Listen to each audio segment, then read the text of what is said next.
Good morning, Ms Malhotra. Morning, Chair. Today we return to hearing evidence from the bereaved families of those who died while under the care of trusts in Essex. This morning we will hear from Paul Steele. He will be giving evidence about his son, Adam Steele, who died on the 14th of October 2021, aged 36. His evidence will be followed this morning and this afternoon by Tammy Smith, who will be giving evidence about her daughter, Sophie Alderman, who died on the 19th of August 2022, aged 27. And this afternoon, you will hear evidence from Joanne Woolley, who will be giving evidence about her father, Norman Noah Dunkley, who died on the 15th of March 2022, aged 90. Both sessions will include details of the care and treatment received by those who died, and will also include some detail of how they died. There may be aspects of today's evidence that are difficult to listen to. Understandably, there may be for some for whom it may not be possible to sit through the two sessions. As with other days, and as I have said on other days, anyone in the inquiry room should feel free to leave at any time. May I take this opportunity to remind everyone again, for those engaging in the inquiry, that emotional support is available to all those who require it. Present here again today are emotional support staff Hestia, an experienced provider of emotional support. They are currently in this room and can be identified by their orange scarves. There is a private room downstairs where anyone in need of emotional support can talk to Hestia support staff. If you prefer, you can talk to a member of the inquiry team and we will put you in touch with the emotional support available. We are wearing purple-coloured lanyards such as this. For those following the hearing online, information about the emotional support that is available can be found on the Lampard Inquiry website, and that's at lampardinquiry.org.uk. The support tab is near the top right-hand corner.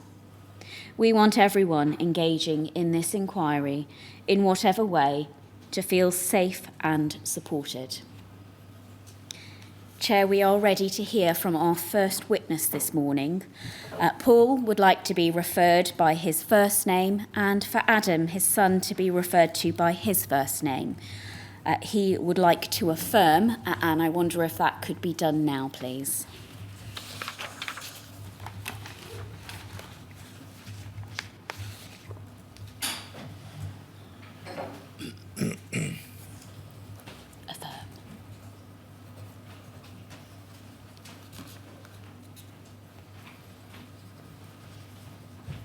Thank you.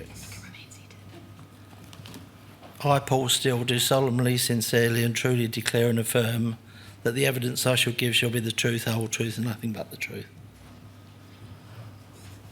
Thank you very much. Paul, we heard from you on the 26th of November of last year when you gave a commemorative account. Adam died on the 14th of October of 2021, and so the 4-year anniversary of his death was the day after these current hearings started. Adam was 36 years of age at the time that he died, and he died at the Peter Brough unit at Colchester Hospital. Now, you've provided a witness statement dated the 7th of August of this year. Have you had an opportunity to read that statement recently? Yes. Thank you. And can you confirm that the contents are true and accurate? They are. Thank you. Adam first had contact with Essex Mental Health Services in Loughton when he was 19 years of age. He was diagnosed with bipolar disorder in 2004. In 2012, as you say in your statement, his care was transferred to the Derwent Centre at Princess Alexandra Hospital. And for those following your statement, this is paragraph 5, page 2. I wonder if that could be displayed. Thank you. You describe at paragraph 6 of your statement here at page 2 that he had 4 or 5 severe manic episodes interspersed with periods of depression. And there came a time that you describe in your witness statement at paragraph 7 in April 2014, when he was admitted as an inpatient at the Derwent Centre in Harlow following a manic episode. Can you describe for us, please, that experience in April of 2014? Yes, he spent about 3 weeks under the care of a consultant psychiatrist who had a very good rapport with. On discharge, he remained as an outpatient under the same consultant psychiatrist who provided excellent care and support to Adam, and as a family we had nothing but praise for him. And following his discharge, did Adam have a period of stability following that discharge? Yes, he did, yeah. And I think it's at paragraph 9 of your statement, still at page 2, you say that in September of 2021, he had his worst manic episode since his initial diagnosis. And it seems from what you describe in your statement that was a significant period in terms of his health. Can you describe to us, please, Paul, how Adam was at that time? How was he presenting? There were several things going on in his private and professional life. It got to the point where he couldn't cope, and he subsequently had a breakdown. He was anxious, agitated, not sleeping and wandering the streets. He would sit in the garden in his underwear in the rain. Although he could be verbally abusive, he was never aggressive, violent or self-harming. He was more of a danger to himself rather than others, and with persuasion he could be compliant. At that time, can you tell us, was he a risk to himself in the sense, was he expressing suicidal thoughts? No, never. He never self-harmed or expressed any suicidal thoughts. Now, you say at paragraph 11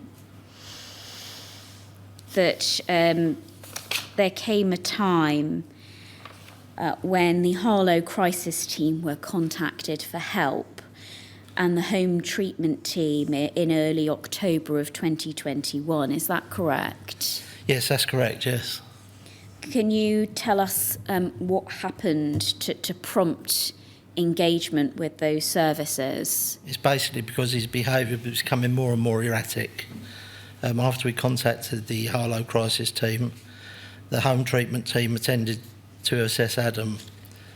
They observed him and administered medication, and it was agreed that he needed admission, but there were no beds available at the Derwent Centre in Harlow. If I can just ask you to pause there. Yep. I want to go back a little bit.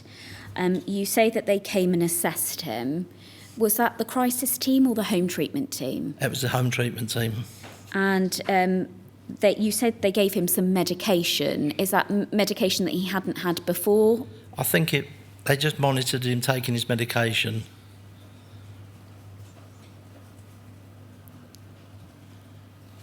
And you made reference to a decision was made for him to be admitted. Can you help us with who made that decision? Was that the home treatment team or someone else? That was a home treatment team, yes. And he needed to be admitted. Was that voluntarily, involuntarily, and was it under the Mental Health Act? It would have been voluntarily. Did they say where Adam would be admitted? Well, he was promised a bed at the Derwent Centre in Harlow. It's a place that he was familiar with. He knew the staff and the surroundings. The home treatment team attended for 5 days until a bed became available. Okay, let's just pause there. If I could just forgive me for interrupting you. So there was a plan for him to go to the Derwent, the Derwent Centre, a place that he was familiar with. He'd been there before in 2014 in That's April. Correct. I take it from what you've said that wasn't possible at that time. At that time, there were no beds available. Right. And so I'd like to just ask and explore with you, please, how was Adam about that at the time? Was he happy to be taken to hospital? He was, but he particularly wanted to go to the Derwent Centre at Princess Alexandra, as I say, because he was familiar with the surroundings and the staff and everything. And so a bed wasn't available. Were there beds available at other centres, do you know? Or I'm not sure, madam. I'm not exactly sure. As I say, he was promised a bed at the Derwent Centre. And that's what he became wanted. available, and that's what he wanted, yes. So as a result of the unavailability of beds, how was that managed? Well, the home treatment team attended for 5 days, basically to administer his medication and observe him. And I think on the end of the 5th day that we were told that a bed would be available at the Derwent Centre the following day.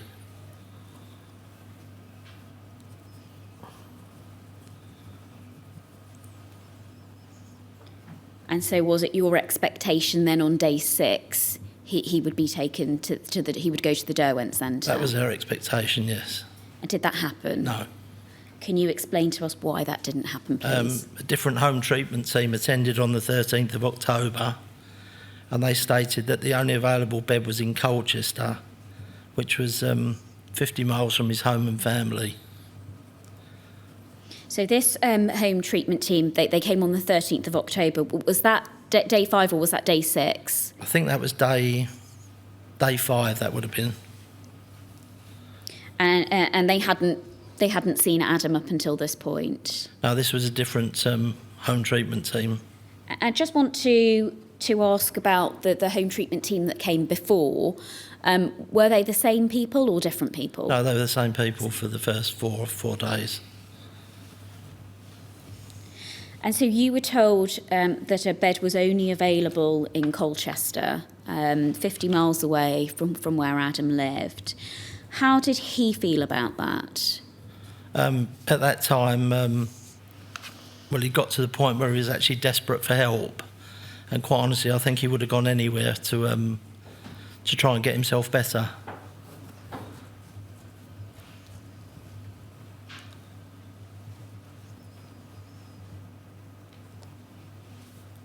How did you feel about that?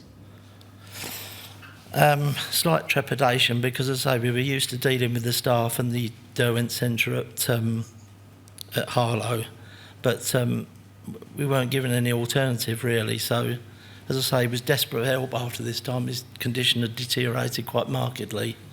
So, well, it was the only option we were given, so we took it.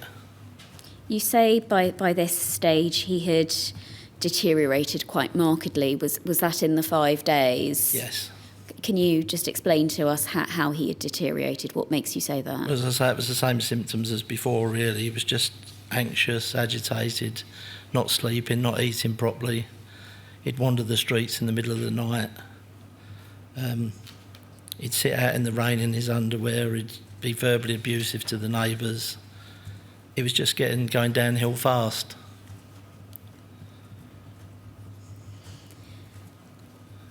So you were told on the 13th that a bed was available. Did Adam go to Colchester? Yes, he went to the Peterborough unit in Colchester Hospital with his wife, and I took him voluntarily, and he was admitted at 4 p.m. on the 13th of October 2021. Okay, and you give us that information at paragraph 15 of your statement. I'd like to ask you, do you know what sort of unit Peterborough is? I didn't actually, because it was during COVID, and there was only his wife that was allowed to actually accompany him into the unit. But do you know what sort of facility it was? It's a psychiatric unit attached to the hospital. You mentioned earlier that Adam was going voluntarily. Was that still the case? Yes.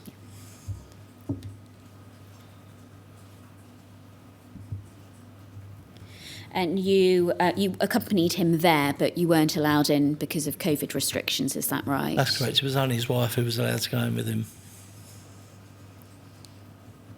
Does it follow from that that you didn't see his room, you didn't see the ward? I didn't see anything at all, no.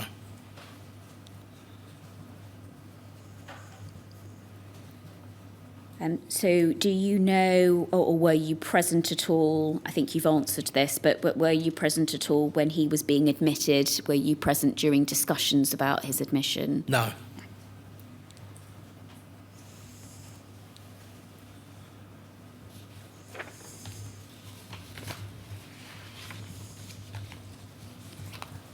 And you tell us that sadly, on the 14th, so the following day, that morning, you received the devastating news that Adam had died the very next day. Is that right? Yes, he was found unresponsive in his room at 8 a.m. the following morning. Can you tell us, please, how you as the family found out that Adam had passed away, had died? His wife was initially informed shortly afterwards by phone that Adam had passed away. And did you have any views or concerns about how that was communicated to Yes, her I did, and yeah. to you? Do you want to tell us about that? Yeah, I felt this was a particularly unprofessional way of informing us due to the fact it was sudden and unexpected in its nature. And the member of staff who informed her even managed to get his wife's name wrong. I felt that a visit by the local police to inform her would have been far more appropriate. Fortunately for her, she was with her family when the news was broken to her.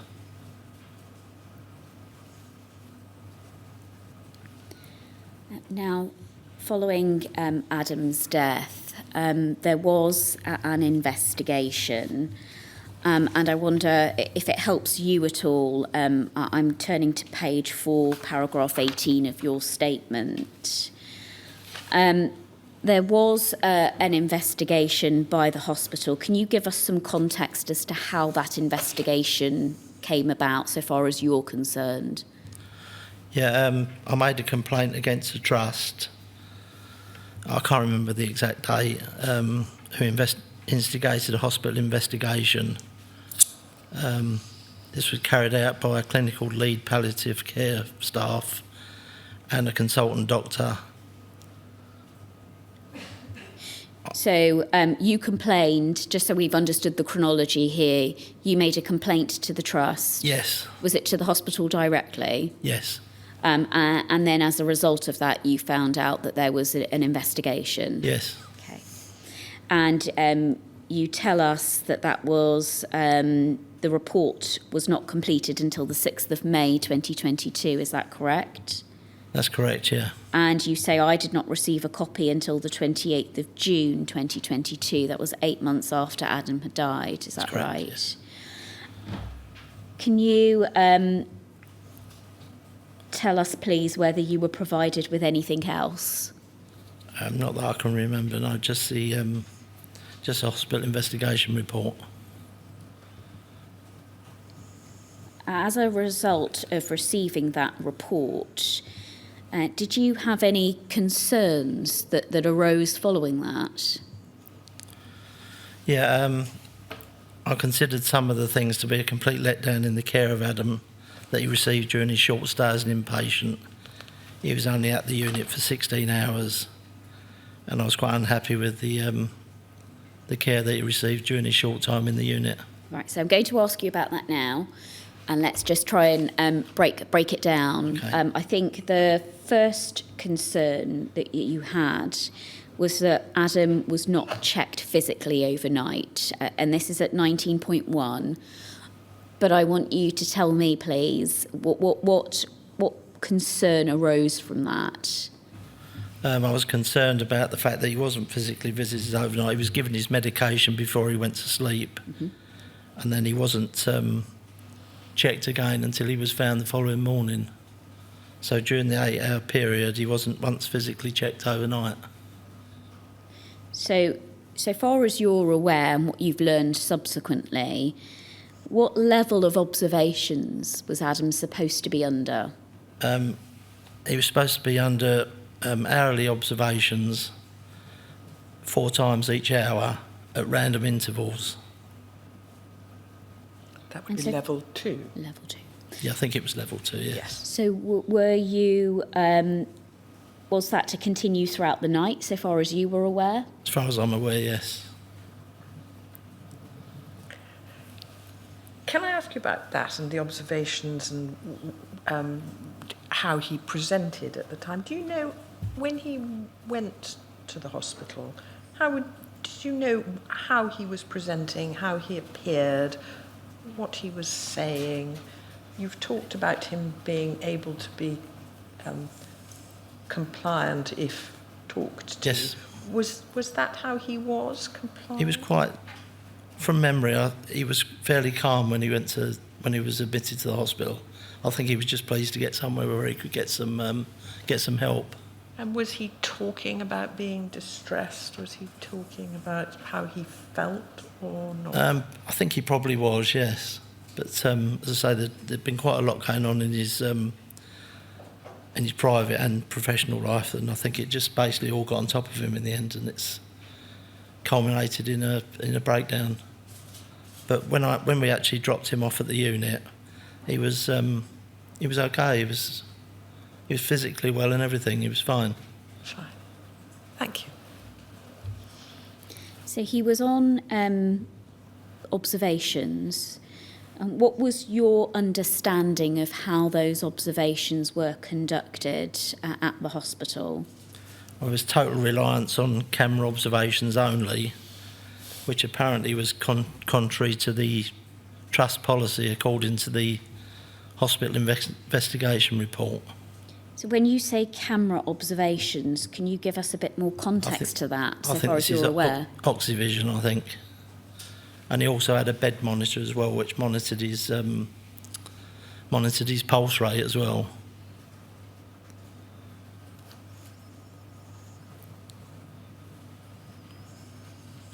And so you said earlier that he had not been physically checked overnight. Is that what you learned from the report? Yes. And how were his observations undertaken via oxyvision only? Is that what your understanding is? That's my understanding, yes. And what about the bed pulse monitor that you believed was in place? Was that being observed and checked, do you know? As far as I know, but there was an observation window in his room, and his bed was in such a position that it couldn't be seen through the observation window due to its location. And I was concerned that would be even more reason why he should have been physically visited face to face if they couldn't see his bed through the observation window.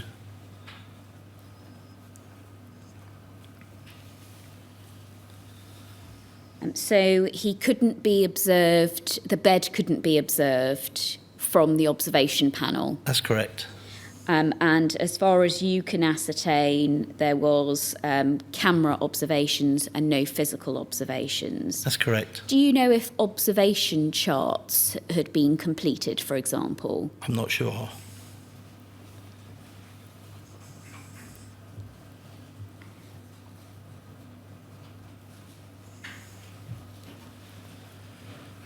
Now, you go on to explain about a lack of staff. So this is at 19.4 of your statement, page 4. Yeah. Why do you say why is a lack of staff a concern of yours? Again, it was from the hospital investigation report that there should have been 2 nurses on duty during the night, but they only had one nurse on duty. But I'm not sure how many care staff were on duty at the same time. You mean healthcare assistants? Healthcare assistants, yes. Yes. And I want to ask you, it's not within your statement, but I want to ask you about any discrepancies that arose that you have learned about subsequently, that you have some concerns about. Can you explain that? Yeah, there were some discrepancy in relation to the time of events when he was found unresponsive. According to the hospital investigation report, a member of staff found him unresponsive at 7:55 a.m. in the morning. But the ambulance wasn't called until 6 minutes past 8, which was 11 minutes after he'd been found unresponsive.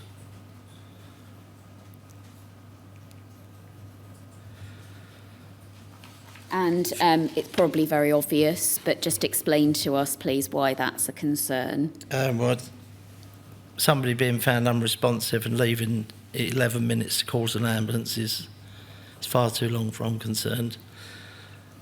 But the chronology just doesn't seem to stack up, because there must be some sort of a monitor on his door that ascertains what time his door was opened. And according to that, his door wasn't actually opened until 8 minutes past 8, where staff said they went in and found him at 7:55. So the actual chronology doesn't stack up. So have you subsequently learned that his door wasn't open until 8:08? From the hospital investigation report, yes. But the last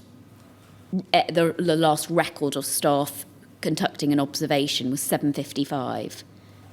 Well, allegedly, yes. That's when it's reported he was found unresponsive. But I would question that, because if his door wasn't open until 8 minutes past 8, I can't see how a member of staff could have found him at 7:55. The timings are askew.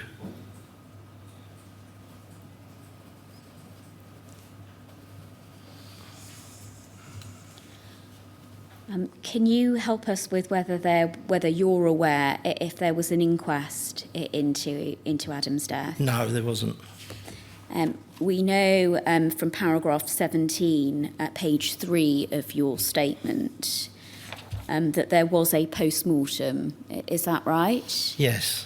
And the post-mortem recorded multiple organ failure. Is that right? Yes. And you consulted a cardiologist, is that correct?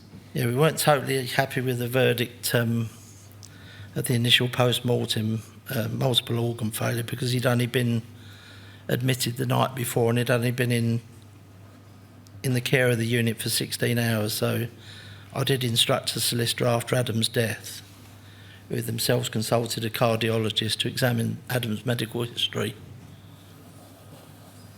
in the lead up to his death. And that report you set out here was that Adam suffered a cardiac arrest due to a history of arrhythmia. That's correct. He had a recent history of arrhythmia, yes.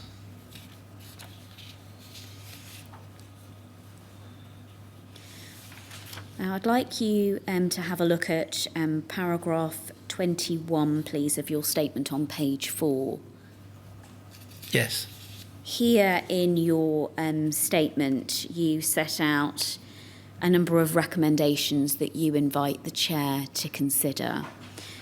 Firstly, at 21.1, admission to hospital as close as possible to home address and family.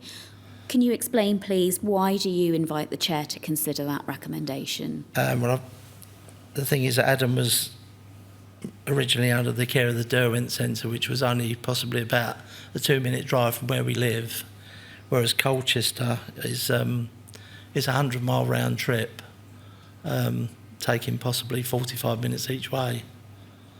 And obviously, if he'd have survived, it would have obviously been more difficult to pay him any sort of visit and that. So we were concerned the fact that the closest place for him was 50 miles away. And paragraph 21.2, you say patients to be visited face-to-face at regular intervals rather than total dependence on technology. Do you just want to expand upon that recommendation, please? Well, we found it wholly unacceptable, the fact that he was just observed via the camera and his bed monitor, and he wasn't actually physically visited during the night, and the fact that he couldn't be seen through the observation window in his room either. And as I say, according to the hospital investigation report, that went completely against the grain as far as trust policy was concerned. So that was our main concern. And the recommendation that you're inviting here is that there shouldn't be reliance on camera alone. There should be physical observation Exactly, yes. as well. Okay. And then at 21.3, beds to be in view of observation panel. You've just spoken about that. Is there anything more that you'd like to say? Not really. I mean, I would think that was perfectly obvious that the bed should be within the view of the observation window. I know there's issues around privacy, but I would have thought that safety is more of a paramount importance. And then at page 5, 21.4, next of kin to be advised of bereavement personally rather than over the phone, particularly if it was sudden and unexpected. Yes, I mean, I understand that obviously if people die of natural causes and it's expected, then a phone call will be acceptable, but because it was such sudden and unexpected and untimely, because of his age and that, I would have thought a visit from the local police just to make sure that his wife was okay. Luckily enough at the time she was with her family when she was informed, but if she'd have been on her own, then she obviously wouldn't have had any assistance at all. So I think that's something that should be considered, particularly in relation to sudden and unexpected deaths. Thank you very much, Paul. I've got no further questions for you. Chair, do you have any? I've got one question. You say he had a history of arrhythmia. Yes. Do you know what, if anything, he said about that, or anybody told the ward about that at the time that he was admitted? I think the history related to ECGs that he'd had in the previous couple of years that showed some sort of arrhythmia event. But I don't think anybody on the ward would have been aware of it. Because he was admitted at 4 p.m, I presume he wouldn't have seen a doctor perhaps until the following morning anyway.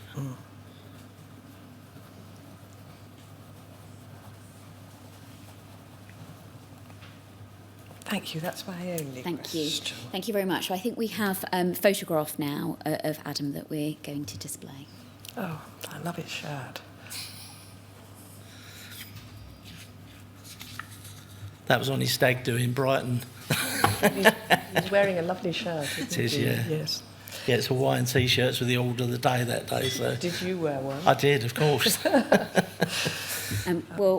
Thank you very much. We now will pause for 10 minutes to see if there are any questions from any other call participants for you. Okay. If there aren't any questions, that will be the end of your evidence. And obviously you've been accompanied today by your daughter, Sophie. So can I take this opportunity, if there aren't any questions, to thank you very much for coming today to give your evidence, for providing your witness statement and the commemorative account that you gave as well last year. Thank you very much. Thank you. Thank Can you, I Chair. add my thanks both Thank to you very you much. and to Sophie? Thank you very much. Thank you. Your evidence is very important to us. Thanks very much. Thank you. And so, Chair, if there aren't any questions, we'll return at 11 o'clock. Thank you.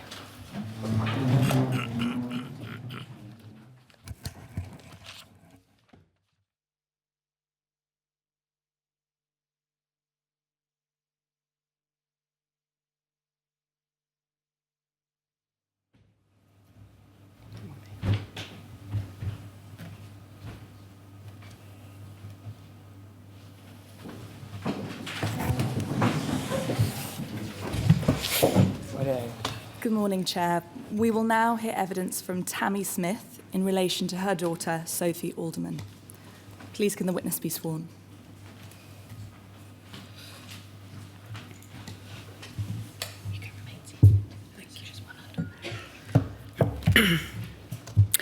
I, Tammy Smith, swear by Almighty God that the evidence I shall give shall be the truth, the whole truth, and nothing but the truth. Thank you. Thank you. You're right. Yeah. Please can you state your full name for the record? My name's Tammy Smith. You are the mother of Sophie Alderman, who was born on the 26th of June 1995 and died on the 19th of August 2022 at the age of 27, is that right? You would like me to refer to your daughter as Sophie throughout my questions? Yes. And you would like me to call you Tammy? Yes. By way of background, the inquiry sent a Rule 9 request for evidence to your legal representatives on the 10th of February of this year. And in response to that request, you've provided a witness statement to this inquiry. Yes, You have a copy of that witness statement in front of you, is that right? I do. And it is 66 pages long. Yeah. It is dated the 26th of June of this year. And if you can turn to page 66 of that statement, the final page.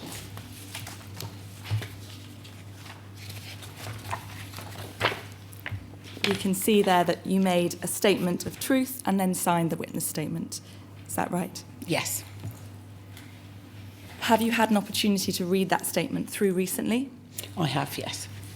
I believe there is a correction to make to that statement at page 59, paragraph 282. You can turn to page 59.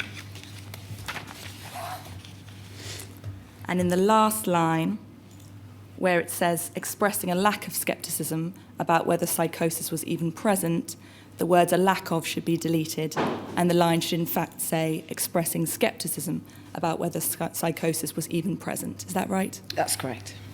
And aside from that correction, is your statement true and accurate to the best of your knowledge and belief? Yes. As you know, that witness statement will therefore stand as your evidence to the inquiry. Although I'm going to ask you some questions about that witness statement, I'm not going to take you through it line by line or ask you to read it out. Please be assured that the Chair and the inquiry team have, however, read and considered everything you say in the statement very carefully, and it will form part of the body of evidence for the inquiry. I would also like to acknowledge that you have provided already a commemorative and impact account in relation to your daughter Sophie, and the inquiry is extremely grateful to you for this evidence, as well as the evidence you give today. I would like to remind you that I will not be asking you to name any individual staff members, so please try not to do so. We are going to break after about an hour, but if at any point you require a break before that, please do just bring that to my attention. Please also try and keep your voice as loud as you comfortably can, so that your answers can be captured on the transcript. Your evidence today will focus on your concerns in relation to Sophie's care and treatment under the care of Essex Partnership University NHS Foundation Trust, which we'll be referring to as EPUT. You state that at the time of Sophie's treatment under EPUT, you did not have direct contact with Sophie, although she spoke to her father, your partner, who is Sophie's stepfather, and her younger sister, and that you learnt of her treatment by EPUT and the circumstances of her death through Sophie's inquest proceedings and EPUT's internal investigations. Is that right? That's correct. I'd like to start by setting out a timeline of Sophie's involvement with mental health services, and I'm going to summarise key dates taken from your witness statement, but please do stop me if I summarise anything incorrectly.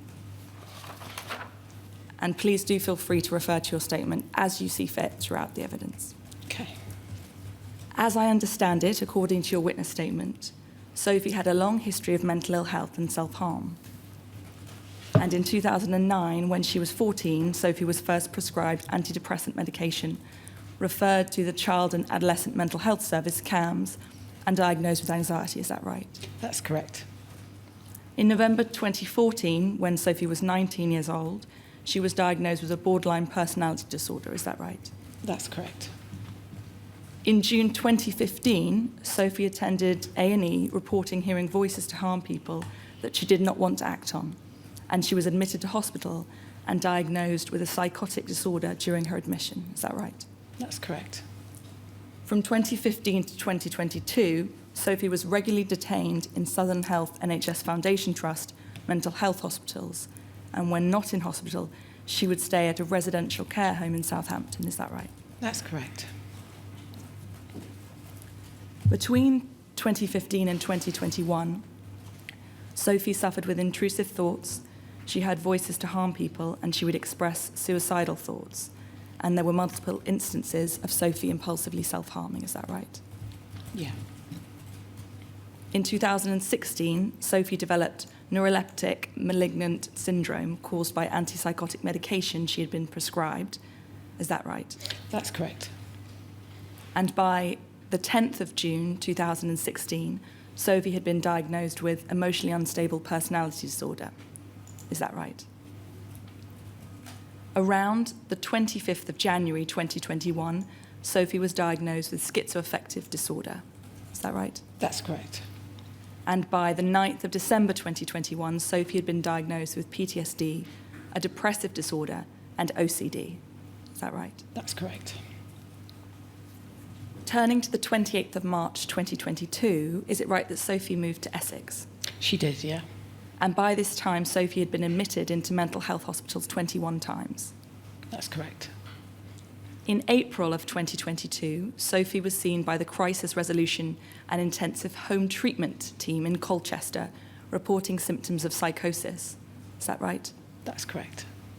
And on the 29th of April, Sophie presented herself to the emergency department of Colchester General Hospital, where she was accepted as an informal patient and remained in the urgent treatment centre until an inpatient bed had been identified. That's correct.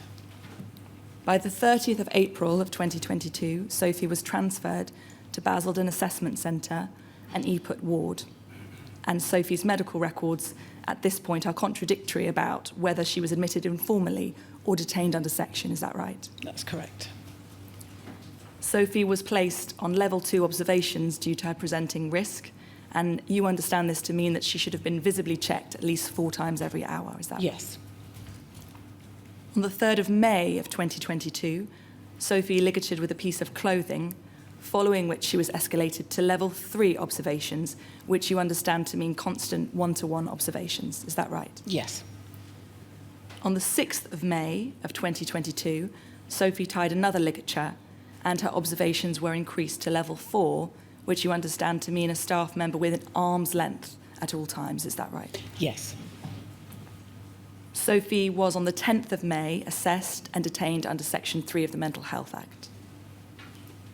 And on the 12th of May, Sophie ligatured with clothing. Is that right? That's correct. On the 23rd of May, Sophie started to be administered clozapine, a strong antipsychotic medication. Is that right? That's correct.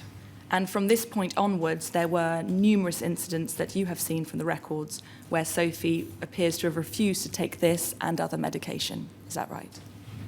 Yeah. On the 27th of May, Sophie ligatured with clothing and her observation levels were increased to 2 to 1 and then reduced the following day down to 1 to 1. Is that right? That's correct. On the 30th of May, Sophie complained to staff that she had ulcers on her right ankle. Is that right? That's correct. The following day, her observations were reduced to level 3. Is that right? That's correct. And on the 6th of June, her observations were again lowered, this time to level 2. Is that right? Yes. On the 10th of June, Dr. A rescinded Sophie's section and Sophie agreed to remain on the ward for the discharge care programme approach meeting, which took place on the 13th of June. Is that right? That's right. On the 15th of June, Sophie was then discharged. Is that right? Yes. The following day, Sophie's care coordinator completed a care review and care plan for Sophie.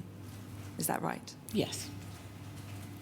On the 22nd of June, following a phone call with Sophie, Sophie's care coordinator, recognising signs of relapse, made a referral to the approved mental health professional service. Is that right?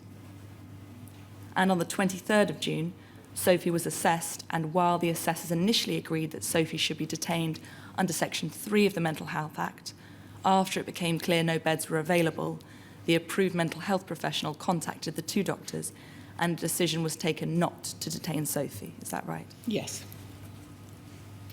On the 25th of June, the home treatment team visited Sophie, who was seen to have tied a ligature on her door handle, and Sophie was then taken to the Section 136 suite at Rochford Hospital.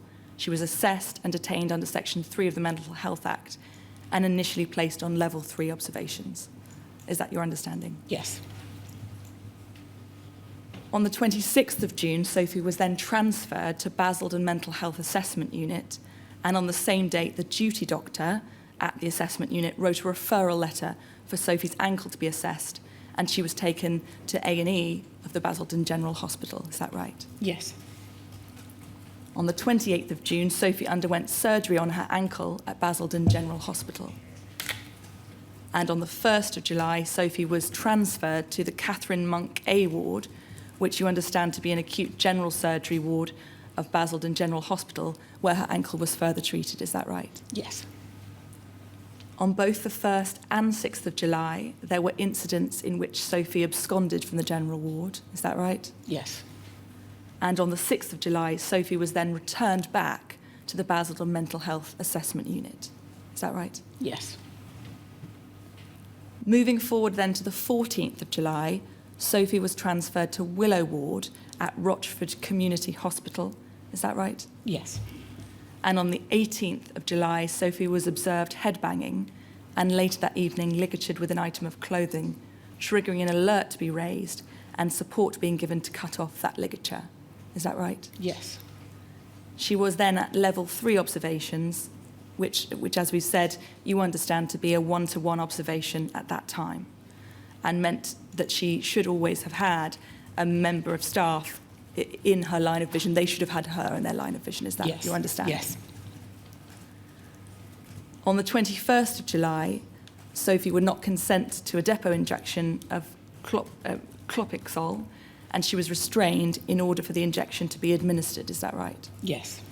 She remained on observation level 3 at that point, and on the 21st of July, Sophie had confiscated items of property returned to her, including what you understand to be the item that Sophie would ultimately use to fatally ligature. Is that right? Yes. On the 27th of July, Sophie once again would not accept the depot injection and her oral medications, and she was restrained by the rapid team, and the medication was administered forcibly. Is that right? Yes. On the 1st of July, following a ward review, Sophie's observation level was lowered to enhanced level 2, which you understand to mean she would be checked a minimum of 6 times per hour. Is that right? Yes. On the 4th of August, Sophie was allowed escorted Section 17 leave for 30 minutes twice daily within the hospital grounds. Is that right? Yes. On the 12th of August, a restraint team was put together as Sophie was still refusing her depot injection, and an altercation occurred with Sophie grabbing the needle and dragging it on the floor. Is that right? Yes.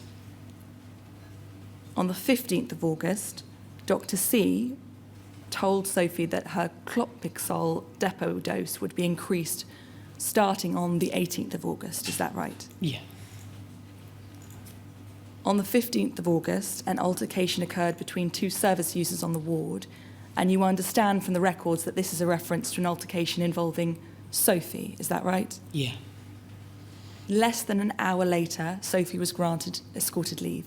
Is that right? Yeah. On the 16th of August, a multidisciplinary team discussion took place, and Sophie's observations were reduced to level 1, which, am I right, you understand to mean general hourly checks. Yes. Turning now to Friday, the 19th of August, Sophie attended a ward review where she was informed that her mental health tribunal to appeal her section had been postponed and expressed her upset at the delay. Is that right? That's correct. She was told by Dr. C that he was considering placing her under a community treatment order and was reportedly unhappy about that. Is that right? That's correct. Sophie was granted unescorted leave at that ward review for 30 minutes twice daily. Is that right? That's correct. And at around 3:59, Sophie was involved in a physical altercation with another patient on the ward. Is that right? That's correct. Later that afternoon, you understand from evidence in connection to the inquest proceedings, Sophie was approached by HCAA for a chat, but HCAA did not assist Sophie because an alarm sounded on the ward at that point, and she had to attend to a restraint of another patient in their bedroom. Is that right? Yes. At 5:10 p.m, Sophie returned to her bedroom. Is that right? Yes. And at 5:16, HCAB visited Sophie's room because she had heard Sophie headbanging, and in fact, when she entered Sophie's bedroom, she saw Sophie headbanging. Is that right? That's correct. HCAB reported this to the ward manager because she believed Sophie may be upset about the fight with the other patient earlier in the day. Is that right? Yes. At 5:19 p.m, the ward manager, HCAB and Nurse B entered Sophie's room, and after 22 seconds, Nurse B left the room and said in her witness statement that she and the ward manager had spoken to Sophie and offered her PRN medication, which Sophie declined, asking to be alone. Is that right? Yes. The ward manager and HCAB remained with Sophie for just over 2 minutes from when they first entered the room.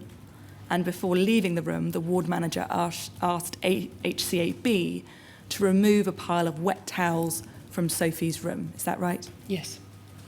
No staff were asked to check on Sophie, and no doctor was notified of the head banging incident. Is that your understanding?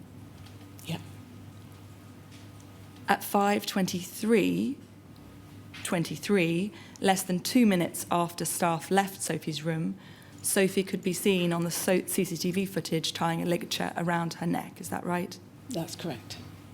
At 5:29:40, more than 6 minutes later, a bathroom alert was raised on the Oxyvision system for Sophie's bedroom because while she had a ligature around her neck, she'd managed to move herself to cross the threshold into her bathroom 3 minutes previously. Is that right? That's correct. At 5:33, 4 members of staff can be seen in the corridor by Sophie's room restraining another patient. Is that right? Yeah. And HCAC decided to check on Sophie entering her room at 5:35:39 and finding her unconscious. Is that right? Yes. He could not sound his own pinpoint alarm and asked another member of staff, HCAA, to do so. Is that right? That's correct. There were delays in the emergency response which followed, including a delay of some 10 seconds in the rapid alarm sounding, a delay in obtaining the ligature cutter, which should have been immediately available but was not, a delay in beginning compressions, a delay in using the oxygen mask, and a delay in calling an ambulance for some 2 minutes. Is that right? That's correct. Sophie was ultimately declared dead at 6:25 on the 19th of August 2022. Is that right? Yeah. And following a 5-day inquest hearing in April 2024, the jury concluded that Sophie died by misadventure. Is that right? That's correct. Thank you very much. If you need a break at any point, please do let me know. Now that we've set out a timeline of Sophie's involvement with Essex Mental Health Services, I'd like to ask questions about your concerns and the specific issues that you would like to discuss and to raise with the chair. I'm going to go through this thematically, and I want to start by asking you about your concerns in relation to the decision to discharge Sophie in June 2022 and the planning around that discharge. I can see you're already moving to your witness statement, which is very helpful, because I'm going to take you, if I can, to page 16 of that witness statement and to paragraph 71 of your statement, which is just the second paragraph in. Yeah. Sorry, did you say 71? 71, yes, Yeah. exactly. Let me know you there. Yep, found it. At paragraph 71, you outline that on the 10th of June, although Sophie told staff that she had low mood and was still hearing voices, Dr. A told her he would rescind her section that day, and Sophie agreed to remain on the ward for the discharge CPA meeting on the 13th of June. And then we see at paragraph 73, just below, you refer to a risk assessment completed for Sophie on the 10th of June, which noted that she remained at high risk of accidental and deliberate harm and medium risk of suicide. At paragraph 78, just over the page, you explain that Dr. A said in his evidence for Sophie's inquest that Sophie was ready for discharge because there was a notable improvement in her presentation and she therefore no longer needed admission to a treatment bed, and that Dr. A stated that Sophie had been compliant with medication and he had seen an improvement since her prescription of clozapine.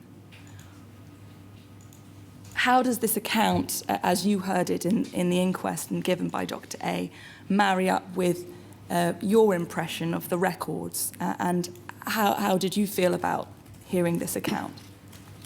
It doesn't marry up. It doesn't make any sense.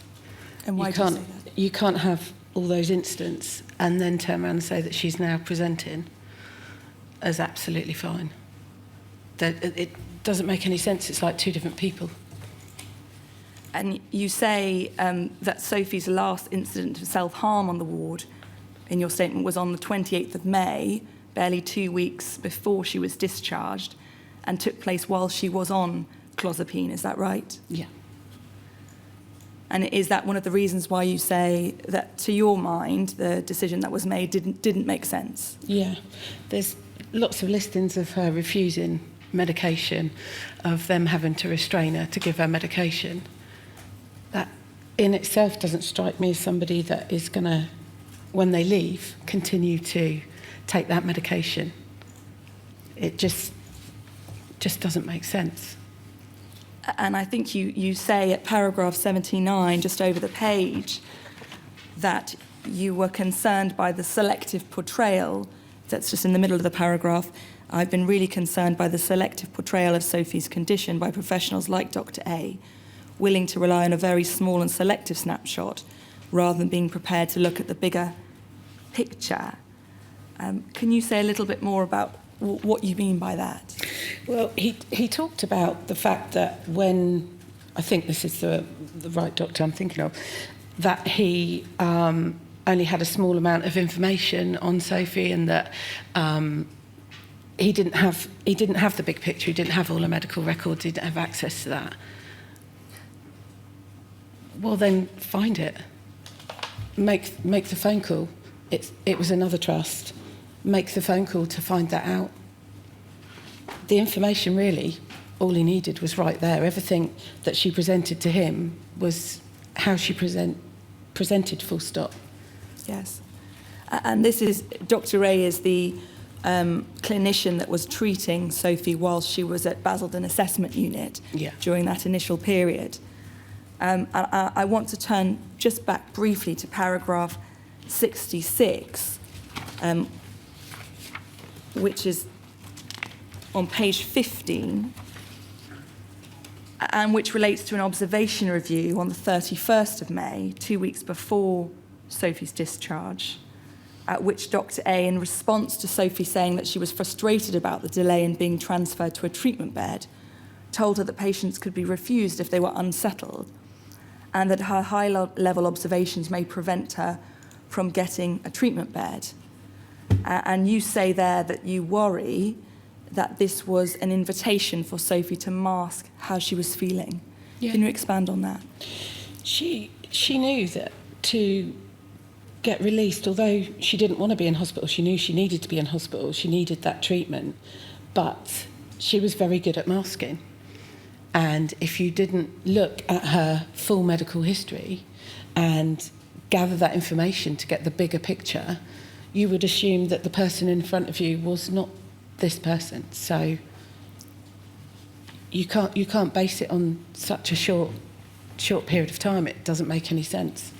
And you say in that paragraph, in addition, that you were concerned about this, what you saw as an invitation to mask her symptoms and her sense of sharing that she may want to self-harm, particularly concerning to you because Sophie's ability to express when she was struggling was identified as a strength in her care planning. Is that right? Yeah.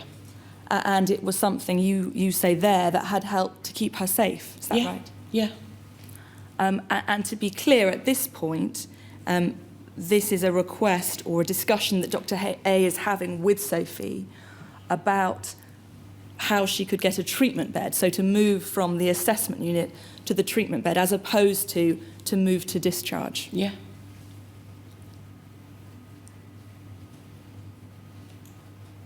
Now, if we can turn back to paragraph 74, and again, this paragraph, it may be helpful to look at. we see you've recorded here Sophie's discharge plan as you understand it to have been agreed at the CPA meeting on the 13th of June. And we can see there, and I'm going to just read out this plan. Crisis team 48 hours and 7-day follow-up on discharge. Bloods to be taken that day.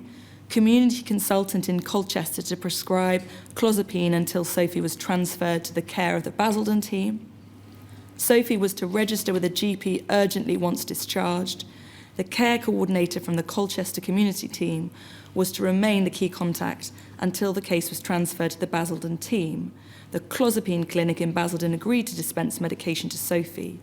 And finally, Sophie's care coordinator was to consult with the Colchester community consultant to ensure repeat prescriptions were supplied to the Basildon clozapine clinic. And we see their reference to support in relation to the taking of and dispensing of the clozapine medication, but also to Sophie's needing to urgently register with a GP. What was your view as to the safety and adequacy of this plan for Sophie's discharge? Ridiculous springs to mind. Can I ask? I mean, there was conversation before this with Sophie about a bed for treatment. Yeah. So we go from assessment to discharge. Did anybody offer you ever any explanation? No. What the thinking was, why treatment had been suggested and now a bed for treatment was not being suggested? I don't really know. I don't really understand how it jumped from this, then to that. There's none of it makes any sense. And just give me some idea of Sophie's ability to present as settled and to mask if she wanted to. Was she sophisticated about that? If she spoke to her younger sister, she'd FaceTime her younger sister at least 2 or 3 times a week. Yes. And you wouldn't know. She would make sure that the background wasn't hospital, didn't look like a hospital, that she looked like she was just sat somewhere, that she was presentable. She'd make sure she looked well, that she didn't look dishevelled. She'd put makeup on, she'd do her hair. And that was because she didn't want her younger sister to know that she was in hospital. She didn't tell her. She'd never tell her that she was in hospital. So, yeah. Thank you. Sorry. No, and just to clarify on that, is it right that you've seen nothing in the records to indicate that on this journey, as it were, between Dr. A considering that she needed to be at the assessment unit and Dr. A considering she should be discharged, that there was a period of time in which consideration was given to her moving to the treatment ward? Not that I'm aware of. Thank you. At paragraph 76, so just thereafter, turning the page to page 17, the day that Sophie was due for discharge, you note that Sophie's care coordinator requested details of her section 117 aftercare needs and was told by the discharge nurse, having discussed it with Dr. A and another individual, that the only thing Sophie was considered to need support with was her prescription for clozapine. Is that right? Yeah. Is it right that you've not seen any suggestion that support would be given to Sophie for registering with a GP? No, she was, as far as I can remember, and the things that I've read, she was just told that she needed to do that. And in terms of the significance of that, is it right that Sophie was registered to a GP in Colchester, but needed to register with a GP in Basildon area, as you understand it, to ensure that Sophie was allocated to a local care coordinator Yes. in the Basildon community, and that until she had done that she was receiving support from a care coordinator from effectively out of area, so the Colchester area? Yes. And that, just for reference, is something you set out at paragraph 70. Is it right that one of the areas for improvement identified in EPUT's PSII report was avoidance of discharges involving services from different geographic areas even if the result is a delayed discharge. Is that right? Yeah. And plainly that, as you understand, it did not happen in this case. No. At paragraph 77, so just below, you say that you believe Sophie was being set up for failure. Is that right? Yeah. Yeah. And you say there, it seems to me, reading through Sophie's care plan, that almost all of the support for her was contingent on her registering for a new GP in her local area. But as you said already, no provision was made to support her with this. Is that right? Yeah. Yeah. And you referred earlier also, I think, to the long history of poor compliance with medication when discharged from hospital, and that's something you set out in that paragraph. And is that a concern you have in terms of the safety and the reality of this care plan being one that was workable, this discharge plan being one that was workable and patient appropriate for Sophie?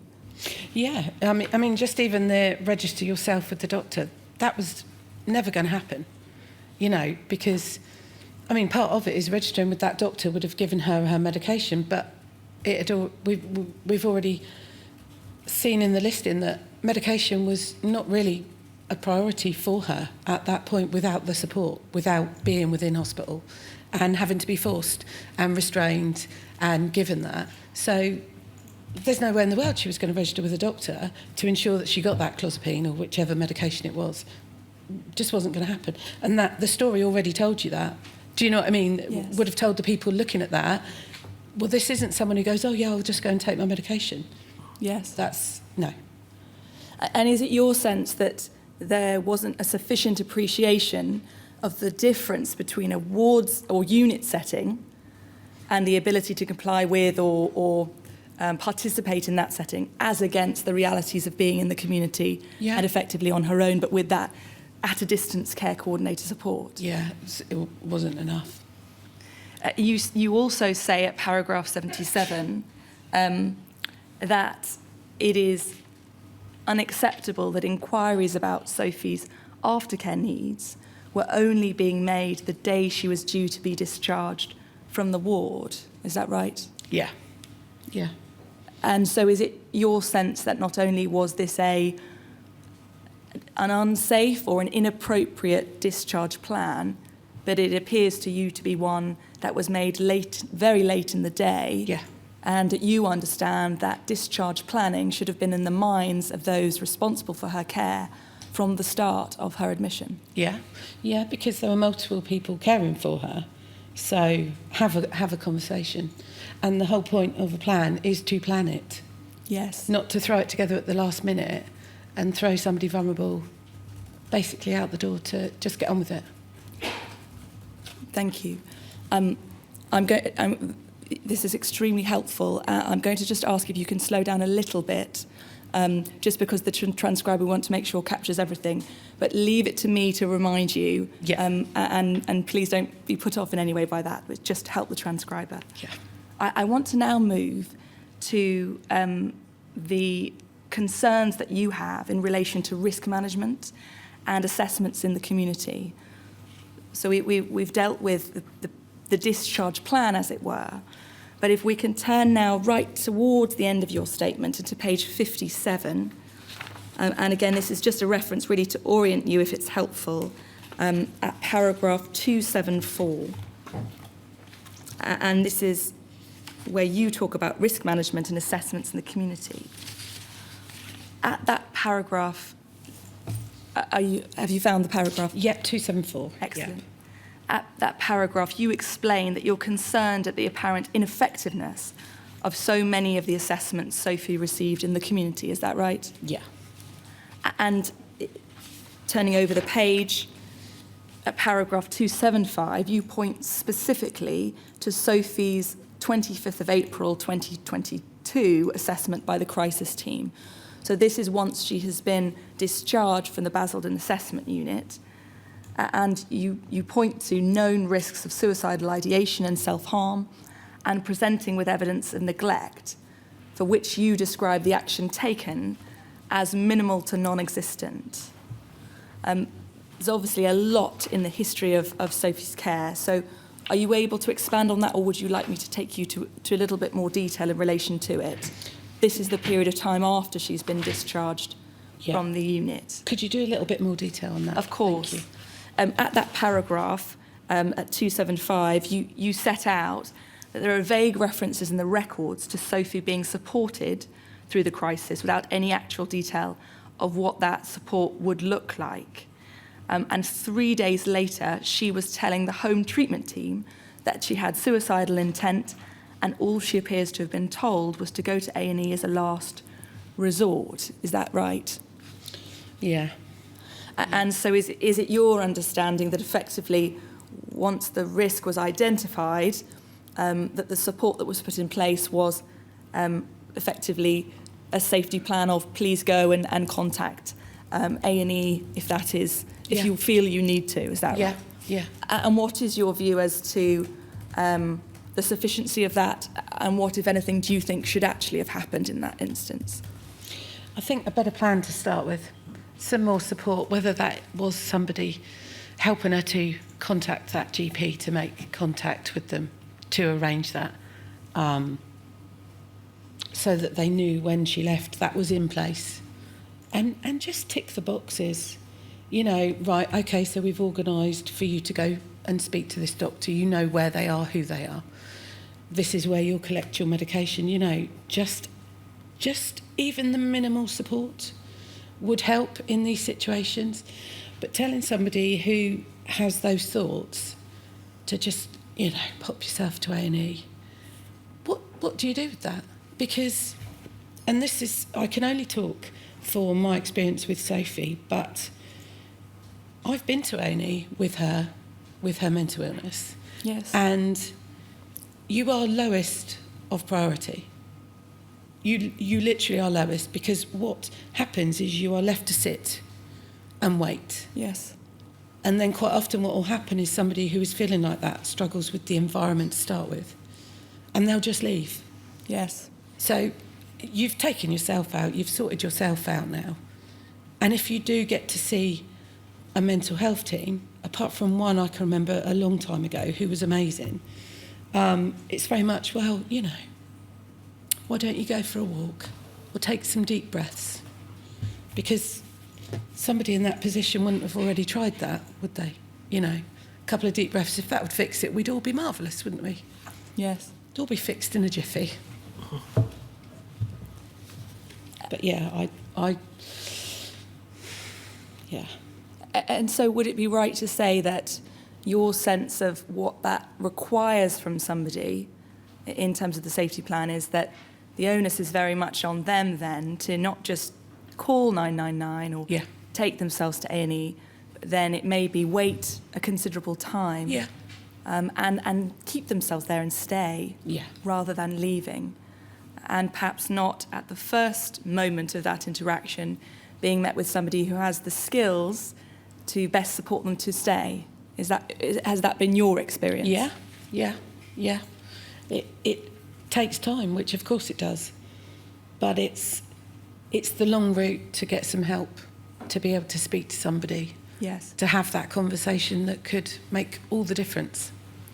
Yes, and then just turning back to the June of 2022, when Sophie was given this safety plan, as it were, to call 999, to call or take herself to A&E. You say at paragraph 276, so just below, that Sophie was reporting early relapse indicators within days of discharge, and that she told her care coordinator she had no food on the 17th of June, and that she'd not been able to leave her home on the 20th of June. And you needn't turn it up unless you want to, but on paragraph 80 of your statement, which is at page 18, you have set out the relapse indicators from the care review that was completed on the 16th of June, the day after Sophie's discharge. And the relapse indicators for Sophie included social withdrawal, low mood, refusal to leave the house and self-neglect, and low appetite. So the same features that you point to say there were within days these early indicators of relapse. Is that right? She wasn't a difficult person to read in any way, shape or form, unless she was, when it came to her younger sister, she could mask brilliantly. But she was a very easy person to read. If she was not taking care of herself, you knew that things weren't good. You know, she was not a scruffy person, so if you saw that, and if she didn't want to talk, and if she didn't want to do all of these, you know, things, and she was telling them, she was telling people that it's all there, it's all in her medical history to see. And then looking at paragraph 82, so just on the same page, you record on the 20th of June, Sophie told her care coordinator that she had not registered with the GP because she had not been able to get out. And you say this should have been a red flag, is that right? Yeah. Yeah. Turning back to page 58, so this is to paragraph 277, on the 20, I'll just get there myself, 277,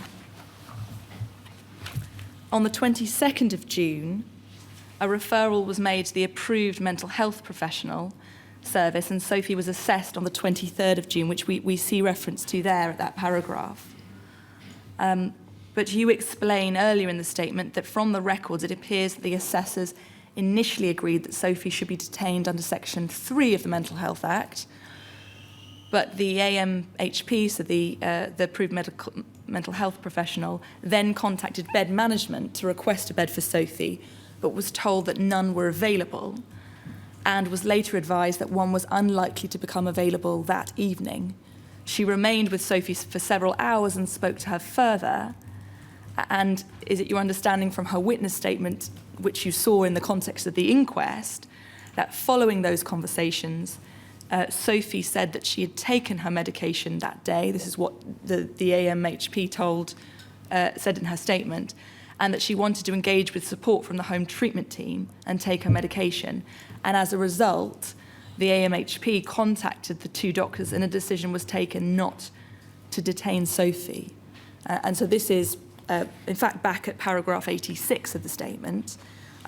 Is that your understanding of what happened at that time, at least insofar as it was stated in that witness statement? Yeah. Yeah. And so this is paragraph 86 on page 19. And then just over the page at paragraph 88, you say that Sophie told her care coordinator the following day that she had not been detained because no bed had been found. What is your view? How do you feel? How do you reconcile what it appears that Sophie had told the care coordinator and what you understand and have heard in relation to what the AMHP had said about the previous day and the decisions made?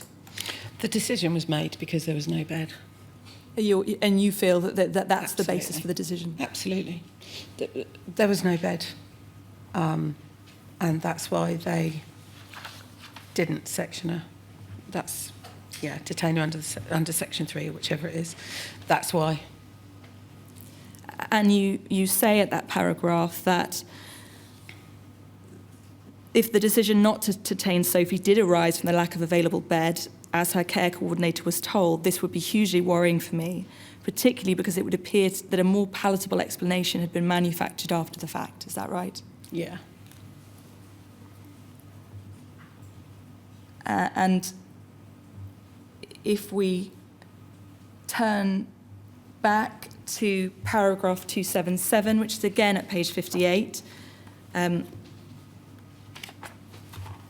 you say that it appears to me, rather than prioritising keeping Sophie safe, the decision was taken not to detain her on that first occasion because of convenience. Yeah. Yeah. Sorry, it's quite a basic question. Was Sophie reluctant to be detained? She never wanted to be detained, which is it's a real tricky one, because she knew when she was dropping and things were getting really bad, and she knew that actually she needed to be in hospital, but she hated the thought of it. And she always thought that she would, you know, take these pills and the magic would happen and she would be well and normal, for her wording. And every time she would go in, she would take the medication and she would feel that little bit of normal, or worse, because a lot of the medications made her feel a lot worse. She just wanted to be normal. Yes. You go on, just on the next paragraph, 278, to comment on the adequacy of the safety plan provided to Sophie in the community, which we've already discussed, and you say there was not adequate. And you say that in relation to it relying on Sophie to take her medication and accept treatment from the home treatment team. Is that right? Yeah.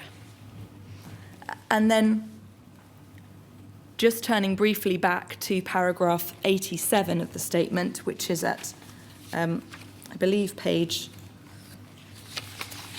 19 again, you explain that on the 23rd of June, again, that this safety plan was discussed, of calling 999 if she was in immediate risk and 111 if she felt unable to cope at night or attending A&E.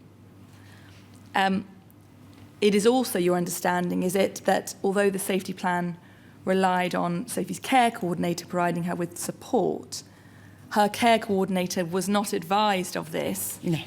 And indeed, once the decision was made by that panel, as it were, the previous day, not to detain her, it does not appear from your reading of the records that this was communicated to the care coordinator. No. And in fact, the care coordinator was not aware of it until Sophie phoned her a day later herself, and that is how she became aware of it. Yeah.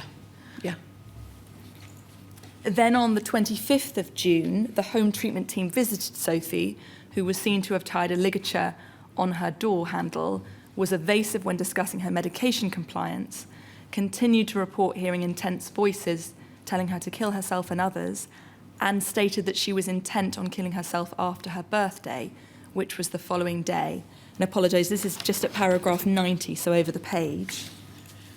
And we see then that she was assessed and detained under Section 3 of the Mental Health Act. So in a matter of 2 days later, that the decision is then to detain her under Section 3. Is that right? Yeah. I'm going to move now to discuss Sophie's physical health. And I want to turn briefly to the management of her physical health, because principally there is, in your statement, reference to a physical injury to her ankle. Is that right? Yeah. And from the records, it appears that on the 30th of May, Sophie complained to staff that she had ulcers on her right ankle, which she said had developed while she was sitting in the garden cross-legged and was causing her pain. And the doctor who examined her observed 3 small lacerations to her ankle. And you don't need to turn it up, but just for the record, that's at paragraph 64. As far as you are aware, did Sophie receive any medical attention in response to her complaint about the injury to her ankle? Beyond that you've written there in relation to the doctor seeing the ankle, was there anything else that you understand to have been done in terms of treatment? No, not as far as I'm aware. Thank you. I want to now look at paragraph 95, which is at page 21. And this is almost a month later.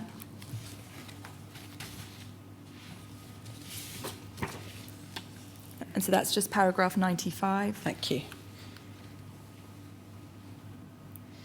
When Sophie was assessed under the Mental Health Act and detained under Section 3, it was noted that she would need a referral for treatment for what appears to be that same ankle injury. Is that right? Yeah. And on the 26th of June, the ankle injury, if we look 2 paragraphs down to paragraph 97, is described as a wound, swollen, weeping pus, and causing her pain. Is that right? Yeah. And on the 27th of June, the following day, she was told she would require surgery. If we look at paragraph 102, she would require surgery for that injury. Is that right? Yes. And you say at that paragraph that the records indicate that Sophie was really distressed by the prospect of surgery. Is that right? Yeah, that's correct. And what was your impression from the records as to whether there was any meaningful appreciation or consideration of Sophie's history of medical trauma and associated paranoia, which may have been heightening her fears, as it were, of the operation? I think there was, I can't even remember where it is, but something along the lines of was said to her that she would, if she didn't have the ankle seen to an operator on, she would lose her leg. And so your sense was that there was an effort to tell her of the risk, but not to engage with the other tactics or approaches weren't taken. What you've seen from the record is simply effectively, this is the risk if you don't do this approach. Yeah, I mean, most people, if you have an injury, you would like your injury sorted out, and to turn around to her and say, well, if you don't basically do as you're told and have it, then you'll lose your leg. And I think this may be at paragraph 103, where you say, staff got her back to Basildon General Hospital by warning her that she needed the surgery to save her leg, and then not having it done would lead to the risk of sepsis and possible amputation of a limb. And you say, as you have now, you don't think that was a helpful way of encouraging Sophie's compliance with that request. Yeah. I think language, you know, the way things have been said, the way things were put across, you know, using the correct language, you just do not need to speak to people that way. Yes. But it seems to be quite a pattern that people with mental health illness are spoken to in a way that it's either we'll say this, which is kind of a threat. You know, if you don't do as you're told, you're going to lose your leg. And to anybody, regardless of whether you're already ill, is a big thing. But to somebody who fears that side of things, you know, it's... Yeah. Yes. And in fact, if we look at your paragraph 107 just below, you say that following the surgery on the 28th of June, the records indicate that Sophie was paranoid, that the government were tracking her through items which had been surgically implanted during her ankle surgery. Is that right? Yeah. And so taking that in the round, what is your view as to the adequacy of Sophie's treatment in relation to her physical injury? I think it was kind of put into the same group as her mental illness. It's just another symptom of that, just another issue that went along with her mental illness. I don't think it was looked at on its own as a separate situation, that it's actually a physical problem.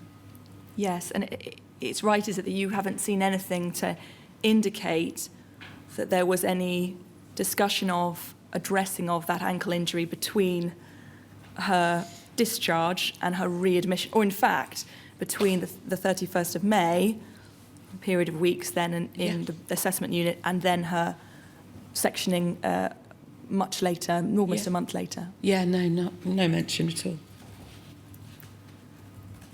I want to turn now to discuss the topic of medication more broadly. I'm conscious of the time. I wonder whether it might make sense to break now for 15 minutes and then to return, and then we can talk that topic through in one go. Thank you, Chair. 15 minutes then.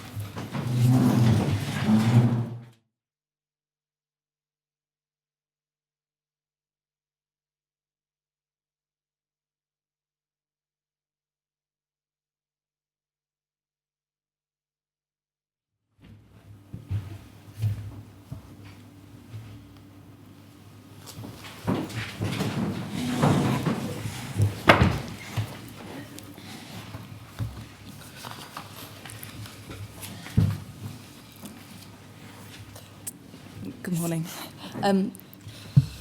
Tammy, I'm now going to ask you some questions about your concerns in relation to Sophie's medication. If I can ask Amanda just to pull up on the screen, and you may find it helpful to turn it up in your copy, but it'll be on the screen, paragraph 279 of your statement, which is at page 58. And we see here the list of antipsychotic, antidepressant and sedating medicines specifically that you understand that Sophie was being prescribed at the time of her death. Is that right? Yes. And so we see there 7 different medications. And you say at paragraph 280 just below that this was a lot of medicine for one person to be prescribed. Yeah. Thank you, Amanda. Do you feel from your reading of the records that there was too much readiness to prescribe another medication or increase the dosage of a medication rather than to look at alternative options? Yeah, that's a consistent thing throughout Sophie's entire medical history, to be honest with you. It was, and even sometimes she would ask for medication to be upped, and they would up it. It wasn't a conversation of the doctor saying, we'll see how you go on this amount, or it would be, I need my medication up in, and 9 times out of 10 that would happen. And at paragraph 175 of your statement, which is at page 38, you record, I'll just let you get to it. Got it. That on the 9th of August of that year, Sophie had another ward review meeting, and before she joined, clinicians discussed Sophie's lack of compliance with medication, and it was noted that they did not understand all of her prescribed medications, so there was a need to obtain further historical records from Southampton. And so this is well over a week, perhaps approaching 2 weeks of time when she has been on this ward, is that right? Yeah, that's correct. And by this stage, as you understand it, there appears to be from this record a lack of understanding as to all of the prescribed medications. Yeah. How could you have somebody on your ward with all those medications and not know exactly what all those medications are for and why they've been prescribed? And you go on to point to specific reasons, and this is at paragraph 280, so back to page 59 of your statement, where you are setting out your broader concerns about the topic of medication. You go on to point to specific reasons you have to be concerned about the amount of medication Sophie was being prescribed. And I want to take you to each of those in turn. So, firstly, in that paragraph 280, you refer to a poor history of compliance with medication. And is that right, that that's something you have observed throughout Sophie's records? Yeah. And indeed, is it right that you refer to cycles of compliance and then stopping medication as something that you recall from, in fact, Sophie's younger years as well? Yeah. And in terms of the compliance that Sophie had in the weeks and days leading up to Sophie's death, I just want to turn to paragraph 151 of your statement. And this is at page 33.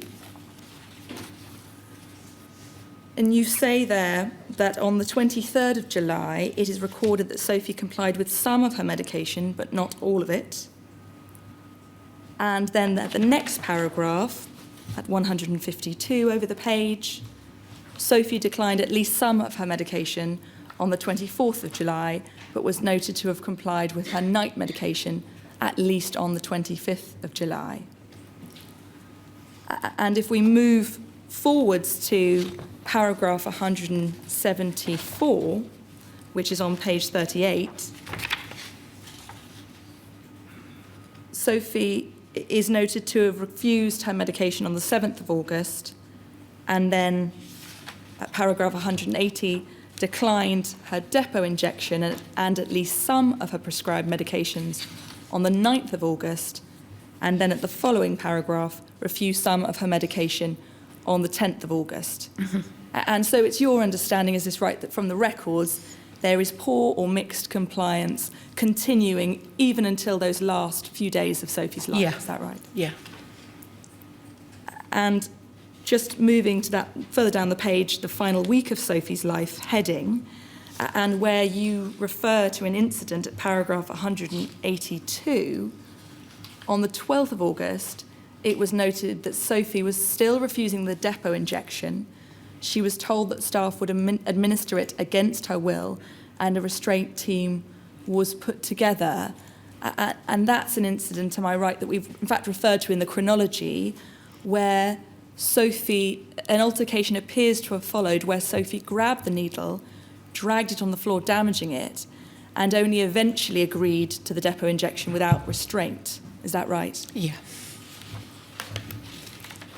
And then we see at paragraph 184, you explain, is this right, that during Sophie's inquest, Dr. C, who was then her responsible clinician, maintained that she was concordant with medication. Is that right? Yeah.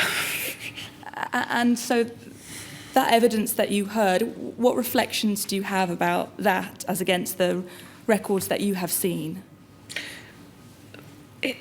It doesn't compare. There's no, you can't say that she was concordant after we've just read through even the basic medical records that he had with at that time, that she was restrained, that she damaged the needle to stop being, all of those things, that she wasn't concordant at all with medication. She battled all the way through it. And you say in that paragraph that when Dr. C was challenged on this point by your lawyer, he referred to this as semantics and said that her compliance was fully maintained. Is that right? Yeah.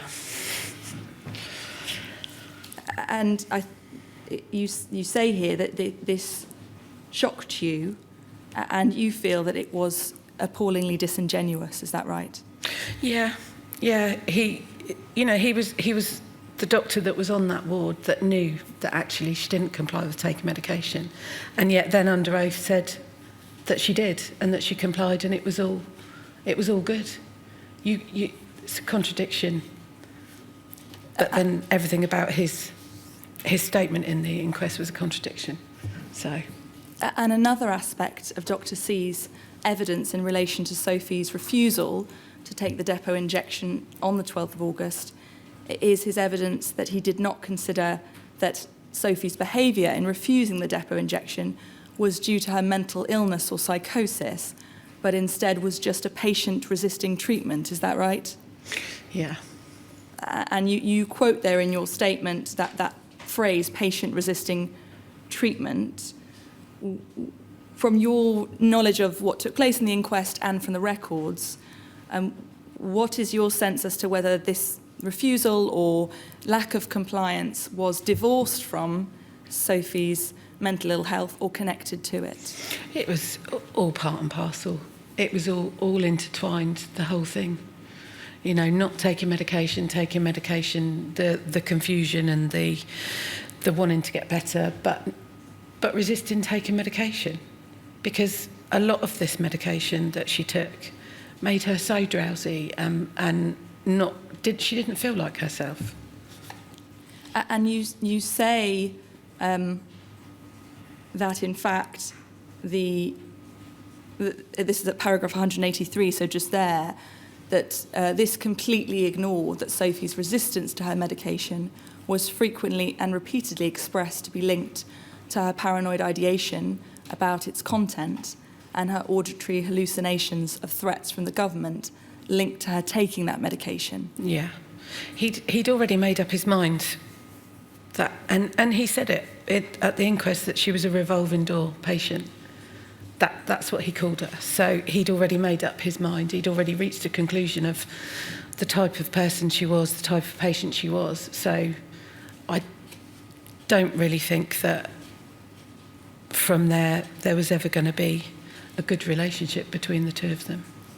And just on that point about revolving door patient, you quote that phrase, I think it's twice in your statement, And at paragraph 309, you refer to Dr. C using the term to refer to people like Sophie who find themselves in and out of hospital.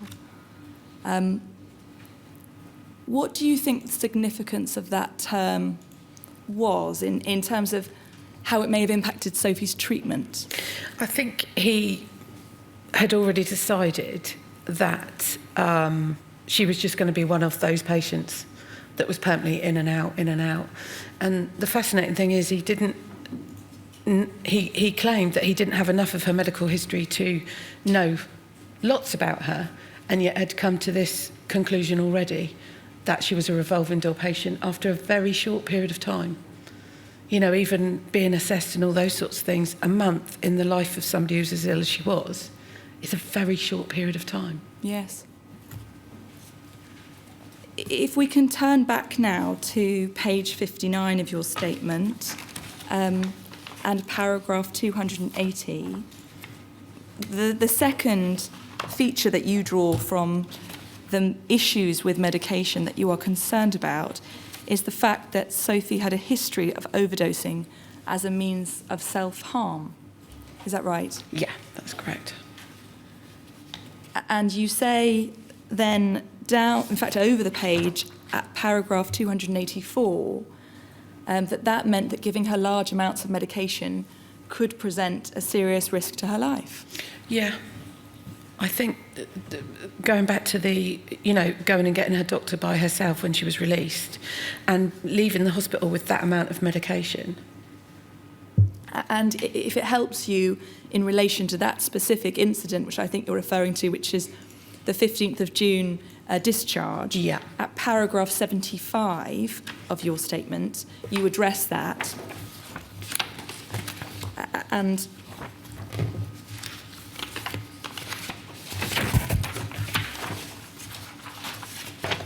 that is at page 17. Thank you. You point to the fact that Sophie was discharged with 7 days' supply of 12 different types of medication. Is that right? Yeah.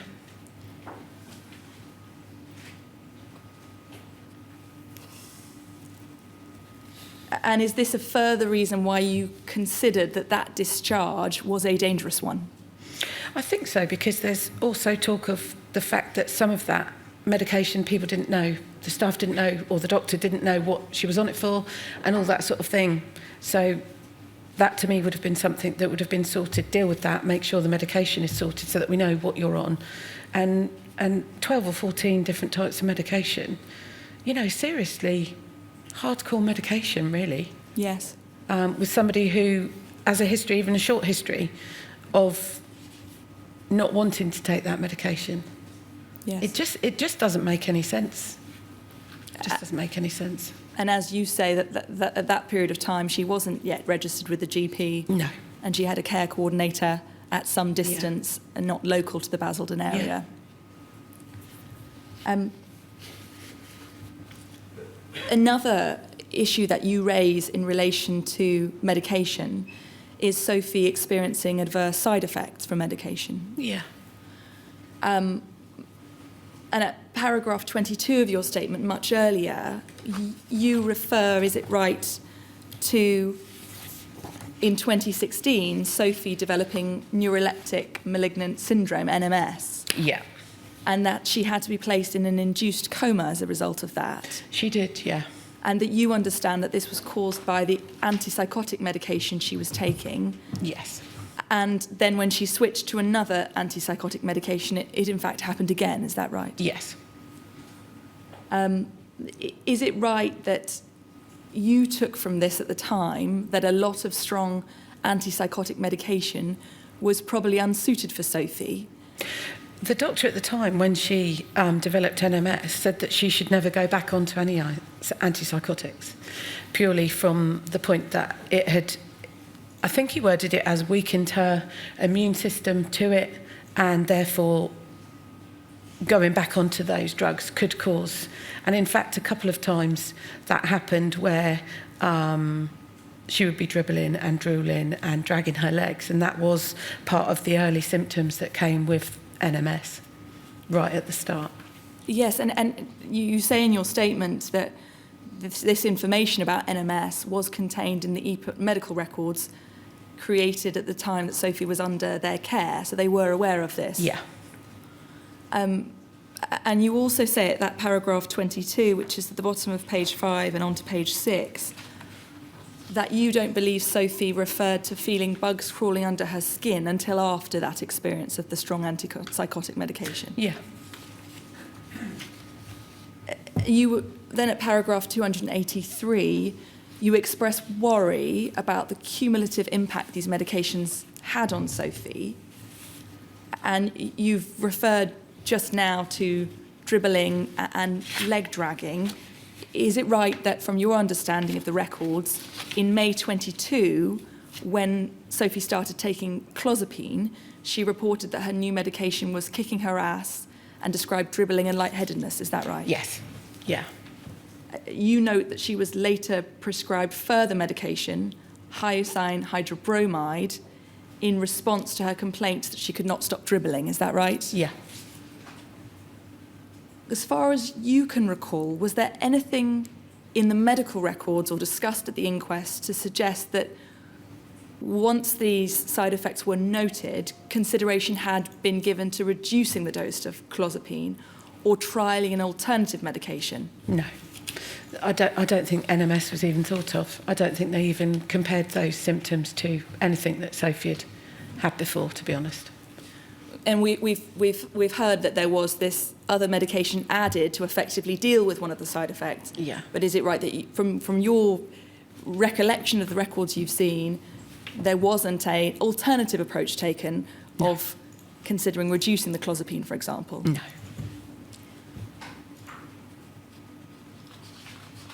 You also refer, and this is at paragraph 283 of your statement, on page 59, to records indicating that in July and August of 2022, after each of her depot injections of clopixol, Sophie appears to have been lethargic and fatigued, which is attributed by some clinicians to the injections. Is that right? Yeah. Yeah. But is it also right that at the inquest, Dr. C indicated that at a ward review, he took the view that Sophie had not experienced any side effects? Yeah. On a related but separate note, is it right that you also have concerns regarding inconsistencies in the records in relation to side effects? Yeah. I think across the board with records. Yes. And we will come to what you set out are a number of different inconsistencies and problems in those records. And you say at paragraph 283, specifically in relation to inconsistencies around side effects to medication, that records in May and July record Sophie was not experiencing any side effects to her medication, but you also say it's difficult to imagine that they had any accurate picture of monitoring side effects given the poorly completed records about her compliance with them. Is that right? Yeah, correct. And at paragraph 116 of the statement, you comment there, and that is at page 25, you comment on records from the 10th, 11th, 12th and 13th of July, which state only that Sophie complied with some of her medication and declined others, but do not provide further detail of which medication she was taking and which she wasn't. Is that right? Yeah. And what is your view, specifically on this side effect point, what is your view of the impact of this kind of record keeping? I just find it so shocking. I find it so shocking that a person can be on that level of medication and record keeping is so there is a lack of. There was barely anything. When you're handing out and prescribing these types of medication, and there's no record of what you're doing, handing out if there's any side effects. Surely there should be a level of monitoring, you know. If a patient takes this medication and then starts dribbling and dragging their legs, that to me logically would tell me that this probably isn't the medication for this patient, or out of the other 12, perhaps we should investigate and find out which medication is causing this amount of problem. Yes, and if there isn't in the records a clear understanding of which medications on a given day were taken and which weren't, is it your view that it therefore would be difficult to know what side effects arose from what medication? Yeah, absolutely. There's no way of telling any of that. And if we turn to paragraph 185 of your statement, which is at page 40, you refer to records for the 13th and 14th of August, which indicate that Sophie was compliant with her prescribed medication. However, Sophie's ward review on the 15th of August, it was noted that Sophie had been refusing all oral medications aside from chiomipramine and mirtazapine. Is it right that you go on to say that you consider there was no way that Sophie's medication was being appropriately monitored? No, there's no way in the world. The funny thing is that Sophie was a little bit like a pharmacist in her knowledge of medication. A little bit like a pharmacist. She could tell you what doses she took 10 years ago and what doses she was taking yesterday because she knew them. Yes. So she probably could have told them how to write their notes and exactly what she'd been prescribed and what she was given at whichever given day. Yes. But they clearly didn't make those notes or record anything. And turning back to the other points that you raise and concerns you have in relation to medication, you say that those medications, the long list that she was on, do not, in your view, necessarily appear to be leading to a long-term improvement. Is that right? Yeah. Yeah. How can they be? That amount of medication, how can that ever... How do you get past that? You know, most of them are highly addictive, so reducing them and working your way through. And there can't have been a plan because they didn't even know why she was on half of them. Yes. And you say at paragraph 281 on page 59 that Sophie was trialled on various medications to manage her mental health, but none appear to have succeeded in doing so, and that her symptoms persisted and appeared to have worsened over time. Is that right? Yeah. And you go on to say at the next paragraph, 282, that the response from clinicians seems to have been to either trial new medications on top of the old or to increase dosages. Yeah, they didn't seem to take any away and replace it with one. It was just another medication added. That's the impression that I get. And in fact, at that same paragraph, you say that on the 14th of May, for example, Sophie's dosages of both chlorpromazine and aripiprazole were increased, seemingly in response to her reporting that the medications were not working. Yeah. Is it your impression from the records that you've seen that medicating Sophie was the default answer to problems? Absolutely. You also, in the same paragraph, point to records from the 9th of August when staff took the decision to increase Sophie's antipsychotic medication, despite the fact that they were expressing scepticism about whether psychosis was even present. Yeah. So why would you up it? If you're questioning something, why would you then up medication that you're questioning whether she needs it or not? Yes. You'd surely reduce it. And if we go over the page to paragraph 285, you talk about what person-centred care for Sophie might look like. You set it out there, but you may want to elaborate on it. What, in your view, would that have looked like for Sophie in terms of medication? I think reducing and therapy. Yes. Instead of drugs, therapy. That has always been promised for whichever hospital Sophie's been in. You know, therapy, being able to talk to somebody, having those one-to-one conversations. you know, with staff and all that sort of thing. That was supposed to be part of the whole thing. You're not supposed to be locked in a hospital and then drugs chucked at you. Yes, and you say there, trying to find other ways to support and treat her that she might have had a better chance of complying with. This does not appear to have happened. No. And at paragraph 286, just below, you make a distinction between trying to manage Sophie and trying to treat her. Yeah. What do you mean by that?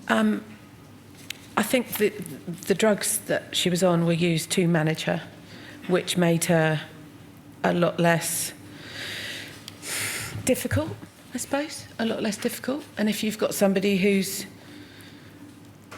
quite sedated, zoned out, much easier to deal with than a patient who is questioning what medication they're on and the whys and being, I can't remember which word it was, not wanting to take their drugs. Yes. You know, having to be restrained. I think it was patient-resistant treatment. That's the one. Patient-resistant behaviour. Yeah. It's much easier when everybody's docile. Other than in respect of non-compliance with her medication, was Sophie difficult? No, she wasn't a difficult person. She loved people. She was a very sociable person, which, when I think about all of this, makes it even harder because she was a sociable person when she could, when she was well enough to. No, she wasn't a difficult person to be around. I want to turn now, and you've just touched on it, really, your concerns regarding the lack of therapeutic relationships and therapeutic treatment available to Sophie, and in particular on Willow Ward. Firstly, looking at the Basildon Mental Health Assessment Unit, and I'm looking at paragraph 42 of your statement. You may find it helpful to look at it also. And this is page 10. You explain that Sophie was admitted to Basildon Mental Health Assessment Unit on the 30th of April with a care plan on the 1st of May, and we see set out there the details of that care plan, including, Amanda, if we could turn that up and put that on the screen, that would be extremely helpful. We see there a care plan on the 1st of May, which includes a mental health planned outcome for Sophie to be encouraged to engage with the therapy team to learn coping and distraction techniques to help deal/manage her self-harming behaviours. And we see that at B of the list of outcomes. Is that right? Yeah. And so firstly, is it right that you've not seen any evidence from Sophie's records that she received any therapy whilst detained at Basildon Assessment Unit? None. Thank you. However, it appears that this therapeutic planned outcome remained on her care plan throughout her first admission at Basildon Mental Health Assessment Unit. Is that right? Yes. If we move forwards to paragraph 100 of your statement, which is at page 22,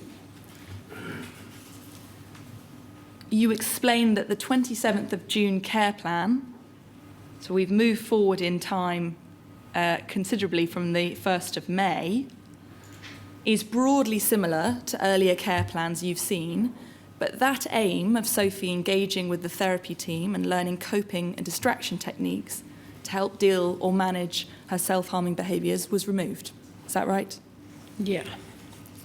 Have you seen anything in the records to explain this change, to give it some justification or rationale? No. And at paragraph 125, which is at your page 27, you say that this seems to exemplify clear deprioritising of therapeutic support in Sophie's treatment. Is that right? That's correct, yeah. And so you feel that therapeutic support was generally not prioritised, but this perhaps exemplifies that. Yeah, yeah.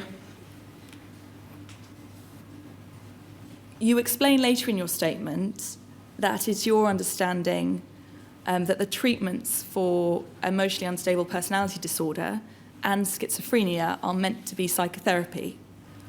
Yes. And that you have not seen any evidence that Sophie received any form of psychotherapy on either the Basildon Mental Health Assessment Unit nor the Willow Ward. Is that right? Correct, yeah. And just for reference, that's at paragraph 308. But we're now going to turn to paragraph 119 and look at the Willow Ward. So that is at page 26. And in relation to the Willow Ward, is it right that you've not seen any indication in Sophie's records that she ever had access to a psychologist or psychology support? Yeah, no, I've not ever seen any evidence that she did at all. And you point, in fact, to the CQC inspection report for EPUT services, which identified issues on Willow Ward between November 2022 and January 2023, so a matter of months after Sophie's detention on that ward, which identifies a lack of any psychology staff on Willow Ward and no plans to recruit. Is that right? Yeah, correct.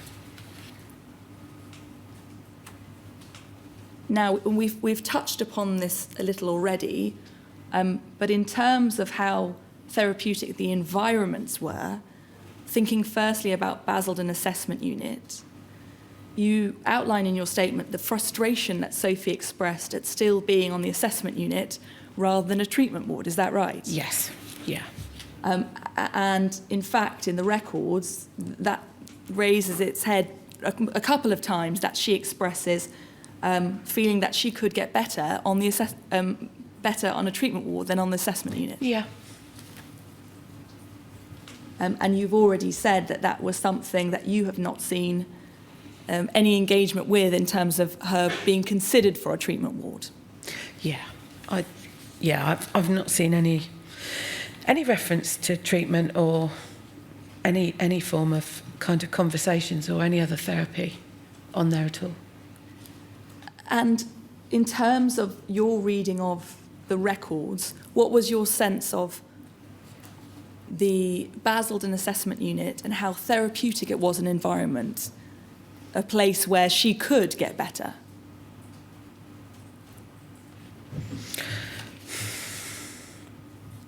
I think the consistency is the only thing that she really needed, was that consistency of that. To have access to therapy.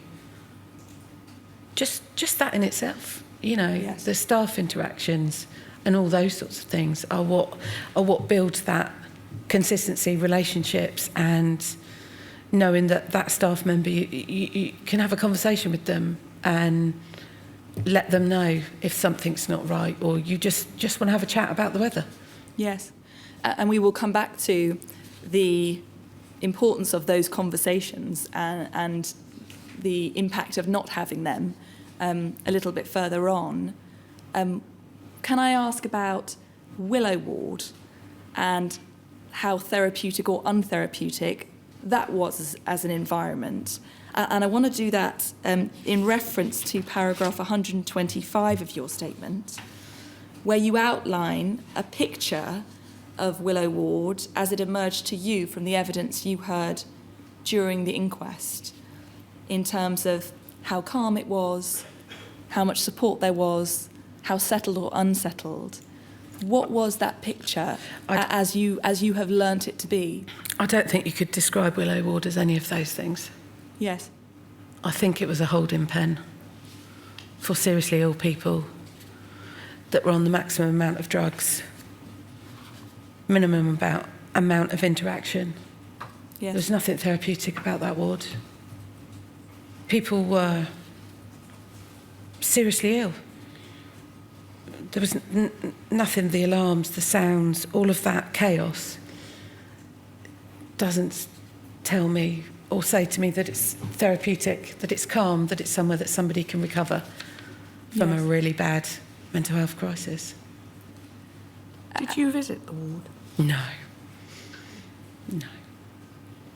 You say in that paragraph that it leaves you thinking about how distressing it must have been for her to be on a ward where so many of the staff may not know the patients because of the use and reliance on bank or agency staff, Yeah. and that restraints were happening frequently, alarms sounding constantly, and there was, as you've said, no psychological support. Is that right? Yeah, correct.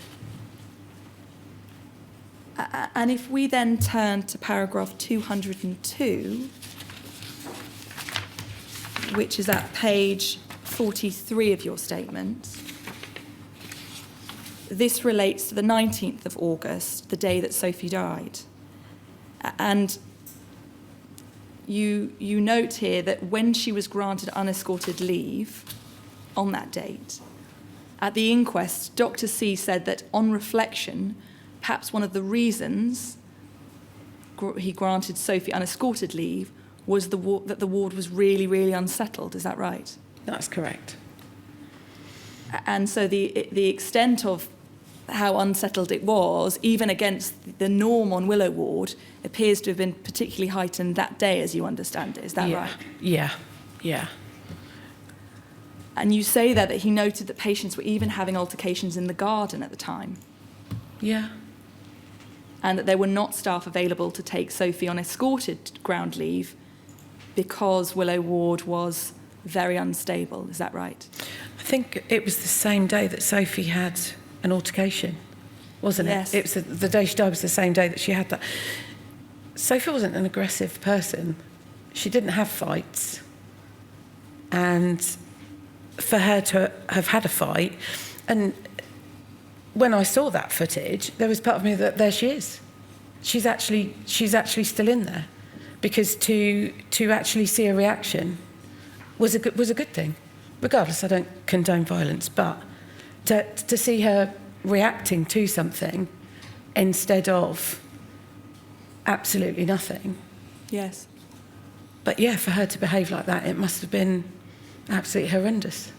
And so on this day when it's very unstable and there are, as Dr. C says in the inquest, fights going on in the garden, that's the day that then later that afternoon at 3:59 or thereabouts, Sophie herself had an altercation. Yeah, yeah.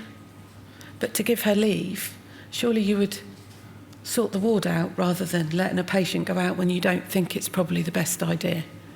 Yes. That strikes me as a very odd thing to do.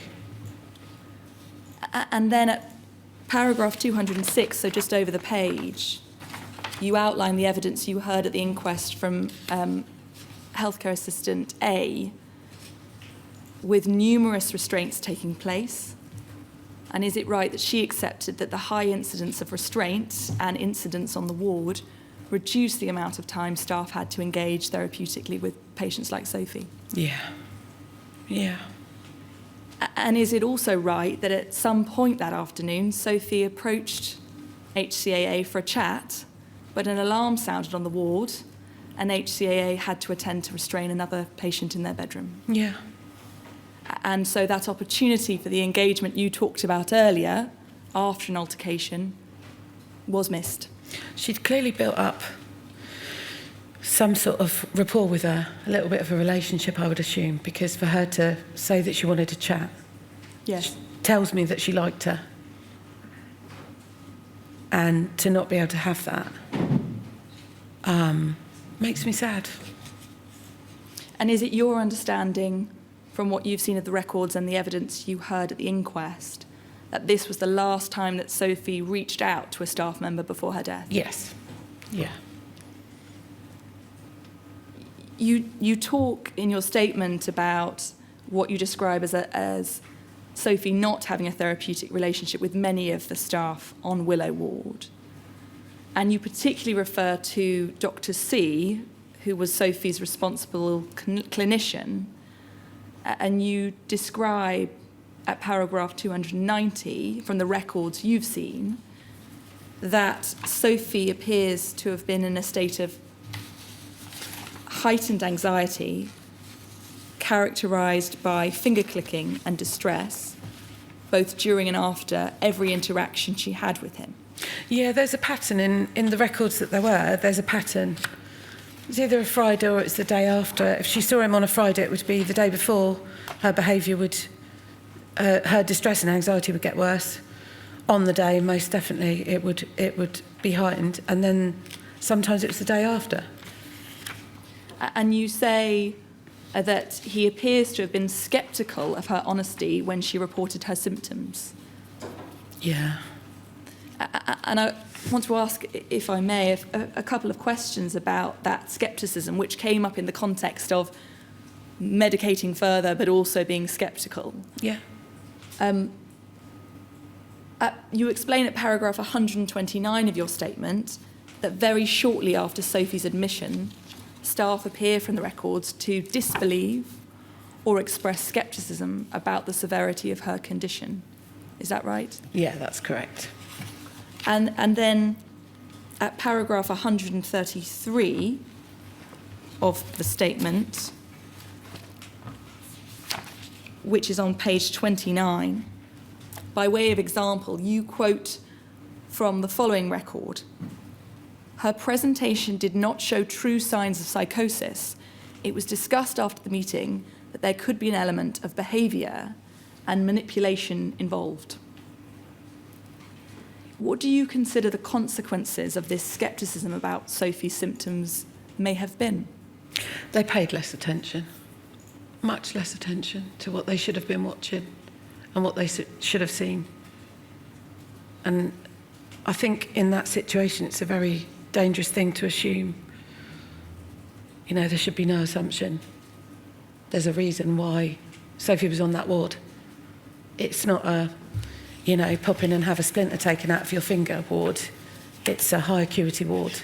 Yes. Where people are taken against their will for their safety. So they're not there to have a little party and play the game. They're there because they're a danger to themselves or others. That's why she was there. So to throw doubt onto that, they took their eyes off what they should have been watching. And you say in your statement that you have concerns that there may have, firstly, been a gendered dimension to the scepticism, and also you point to Sophie's diagnosis of emotionally unstable personality disorder, and you see those two elements as perhaps making this more likely, the scepticism. Is that right? Yeah. I think that's correct. I think that's a good description of that, really. Yeah, I don't think he believed she was as poorly as she was. I mean, an hour or so, 2 hours later, that kind of gave him the answer that he needed, really, didn't it? Yes. Why do you say it's a gendered response? I think because, especially, females tend to be a bit over-emotional. You know, just, it might be that time of the month or Playing just up. a bit. Absolutely. Oh, Sophie could play up if she chose to. Don't get me wrong. You know, she was definitely not an angel. But if you see something consistently in somebody's records and your staff are giving you the feedback that is needed to help build a picture of that patient, because I think he only saw her on a Friday, I think. Didn't particularly see her much of the rest of the week. I can't actually remember how often he saw her. But how do you know if your staff aren't trained, aren't given enough room to give you that feedback and say, actually, on this morning, she was a little bit like this, but do you know what? I noticed this and this. That's what you're there for. That's what those staff are there for. To feed back to that doctor and give him the information so that he can treat. But clearly that didn't happen. Yes. I'm looking at the time and I see it's 1 o'clock. I wonder, Chair, if we might take a 45-minute break at this point and resume at 1:45. Is that going to be all right for you? Yes. Thank you very much.